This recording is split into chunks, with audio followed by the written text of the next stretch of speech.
سوال ہے جاتا تو میرے ہی خلاف ہے، لیکن بہرحال سوال میں بڑی جان ہے، بڑا دم ہے۔ ذیشان جٹ صاحب ہیں لندن سے، تو وہ کہتے ہیں ترقی یافتہ ممالک میں تو نواز شریف، مریم، فضل الرحمان ٹائپ لوگوں کو میڈیا اتنی کوریج نہیں دیتا، لیکن پاکستان میں اس کے برعکس ہوتا ہے۔ پاکستانی میڈیا کے اس کردار پہ آپ کیا کہیں گے؟ ذیشان صاحب جیسا میں ویسے میرا میڈیا، ویسی میری پولیس۔ وہ کہتے ہیں جی ویپلا ہے، بجلی نہیں ہے، باسا ہے، پانی نہیں ہے، ٹھیک ہے، اینٹائی کرپشن ہے، کرپشن بھی ہے، تو یہاں سب کچھ ہے اور کچھ بھی نہیں ہے۔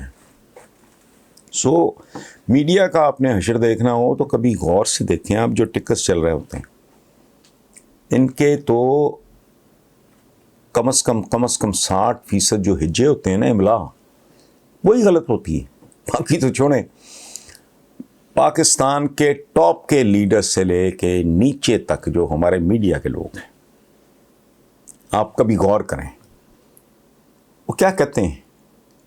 عوام یہ کہتی ہے، عوام یہ کرتی ہے۔ اوے عوام کیا تو تم نے جینڈر ہی بدل دیا ہے، یعنی عوام جمع ہے عام آدمی کی۔ عام آدمی کبھی سنا آپ نے کسی نے کہا ہو کہ عام آدمی یہ کہتی ہے، عام آدمی آتی ہے، عام آدمی جاتی ہے؟ نہیں، عام آدمی آتا ہے، عام آدمی یہ کہتا ہے، عام آدمی یہ محسوس کرتا ہے، لیکن جب اس کی جمع ہوتی ہے وہ زنانی ہو جاتی ہے، عوام یہ کہتی ہے۔ یہ تو حال ہے ان لوگوں کا۔ ایک لفظ ہے انگریزی کا عام بولا جاتا ہے، انسرٹنٹی، انسرٹینٹی۔ آپ کے تو اچھے خاصے بندے یہ بات کرتے ہیں۔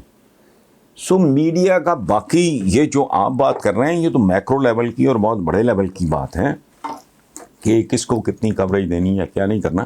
یا دو چار دن کا ڈھول پیٹا جاتا ہے جعلی۔ میں تو کہتا ہوں یہ معاشرہ پورے کا پورا، اور میں لکھ چکا ہوں، جعلی جھپیاں، جھوٹے مسافے،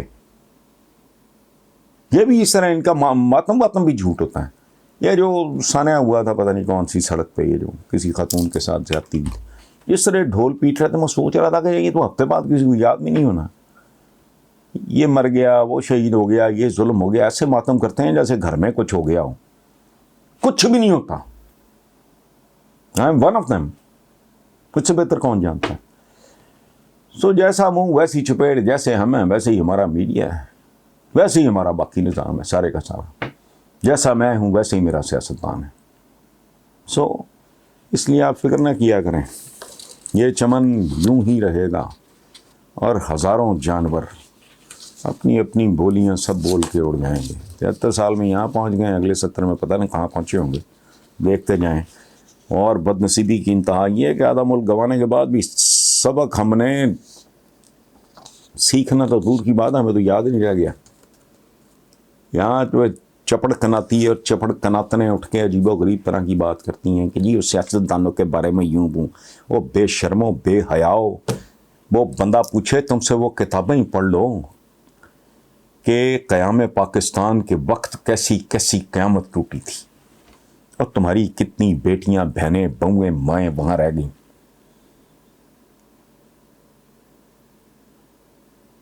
حاملہ عورتوں کے پیٹ چاک کر کے بچے جنہوں نے ابھی جنم لینا تھا وہ اچھال دیے گئے۔ تو مجھے جو پاکستان کی سیاست یا سیاستدانوں سے نفرت ہے، میرا انہوں نے کیا بگاڑا ہے؟ میرے تو ذاتی دوست بھی بہت سے ہیں ان میں، میرے تو پاس تانتا بندہ رہتا ہے، میری کوئی ذاتی دشمنی ہے؟ میں نے نہ اسکول میں مجھے کوئی دلچسپی، نہ کالج میں، نہ یونیورسٹی میں، نہ بعد میں، میرا تو کوئی لینا دینا نہیں۔ خون کھولتا ہے اس وقت کہ یار تم نے اتنا سستا بیچ دیا اس ملک کو، تو کوئی رانج نہیں ہے۔ لیکن ایک پرابلم بھی ہے، خاص طور پہ جو ہماری نئی جنریشن ہیں، جس آدمی کی عمر آج بھی اگر 30 سال ہے، وہ تو کتابیں ہی مارکیٹ میں اب نہیں ملتی۔ ایک خواجہ افتخار تھا ان کا نام، ان کی کتاب تھی، وہ پتہ نہیں میں کئی دن نہیں سو سکا تھا، اس کا نام تھا جب امرتسر جل رہا تھا۔ پارٹیشن کے وقت کیسا اچھا کم انہوں نے بھی نہیں کیا، میں ایسا نہیں کہ میں کوئی یک طرفہ، لیکن بندہ تو پہلے اپنا دکھ دیکھتا ہے نا۔ تو میں کہتا ہوں کہ تم نے اس ملک کو، ان لوگوں کی ان معصومیت کو، قربانیوں کو اتنا سستا بیچ دیا، تمہیں یاد نہیں رہا۔ دکھ ہی نہیں.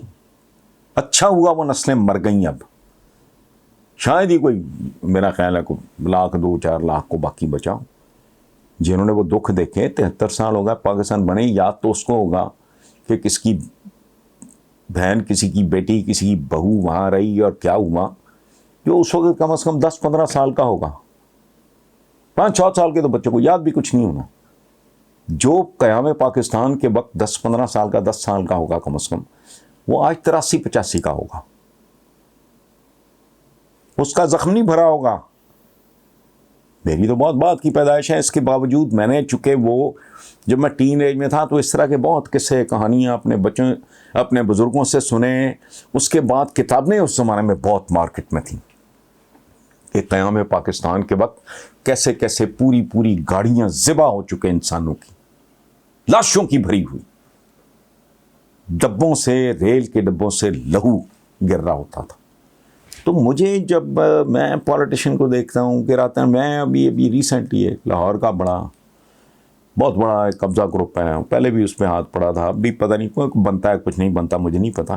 میں حیران ہی رہ گیا. مجھے چند دن پہلے, میں 68 آنرز میں 3rd ایئر میں پنجاب یونیورسٹی, تب سے میں یہیں ہوں. مجھے چونکہ کوئی دائیں بائیں کا کوئی پتہ اتنا ہوتا نہیں. مجھے چند دن پہلے میرے اسی بیلی پور میڈیا ہاؤس میں میرے پارٹنر بھی ہیں, میرا بھائی بھی ہے, پی ٹی آئی کے ٹکٹ ہولڈر بھی ہیں, جاوید عمر. میں حیران ہی رہ گیا کہ یار یہ جو کھرب پتی ہیں, یہ 14 سال پہلے 3 بھائی یا 4 بھائی بتا رہے تھے, مجھے یاد نہیں, یہ 4 مرلے کے گھر میں رہتے تھے, کوئی گناہ نہیں, کوئی عیب نہیں. 14 سال پہلے. اور ان کا ایک بھائی کسی پٹواری کا منشی تھا. وہ کھرب پتی ہیں. تو قدم قدم پہ اس طرح کی مثالیں. یہ آپ میڈیا کو, آپ نے جو کہا میں آپ سے ایگری کرتا ہوں, میں آپ سے اتفاق کر رہا ہوں, لیکن صرف میڈیا نہیں. زوال آئے نا, جب وہ کہتے ہیں گرو تو ساتھ گرے شان شاہ سواری بھی, زوال آئے تو پورے کمال میں آئے. ٹائٹینک ڈوبتا ہے نا جب, تو یہ نہیں ہوتا کہ فرسٹ کلاس بچ جائے گی, اور پھر اکانومی بھی گئی تو وہ بھی گیا. اللہ نہ کرے کوئی جہاز جب کریش کرتا ہے, یہ تھوڑی ہے کہ کلب کلاس یا فرسٹ کلاس کے پیسنجرز بچ جاتے ہیں, اکانومی بننا. زوال جب آتا ہے تو پھر کوئی چیز اس سے محفوظ نہیں رہتی. یہ چند دن پہلے پاکستان میں اسکینڈل آیا, اور سن کے سر, یہ نائب تحصیلدار ٹائپ لوگوں کے کئی سال سے پیپرز بیک رہے تھے. آپ اندازہ لگائیں, یا کہ یونیورسٹیوں کے حال دیکھ لیں, ہر جگہ یہ حال ہے, ہر جگہ میڈیا ہے ماشاءاللہ. گھبرائیں نا, اسی کے ساتھ گزارا کرنا چاہتے ہیں. وہ کہتے ہیں کہ جی وزیر اعظم پاکستان عمران خان ہے, مگر پاکستانی ٹیم آج کل ایک عرصے سے جہاں جاتی ہے ہر بار ہار ذلت اس کا مقدر بنتی ہے. کیا دیگر اداروں کی طرح یہ ادارہ یعنی پی سی بی بھی تباہ ہو چکا ہے؟ میاں عدنان صاحب, thank you very much for your question. لیکن یہ سوال آپ کا بالکل صحیح ہوگا, لیکن پوچھ آپ بالکل ہی غلط آدمی سے رہے ہیں. اس کی وجہ ہے, نہ مجھے کرکٹ سے کوئی دلچسپی ہے, نہ مجھے اس کی سمجھ ہے, اور سچی بات ہے جو آپ نے پوچھا ہے مجھے اس کی بھی کوئی خبر نہیں.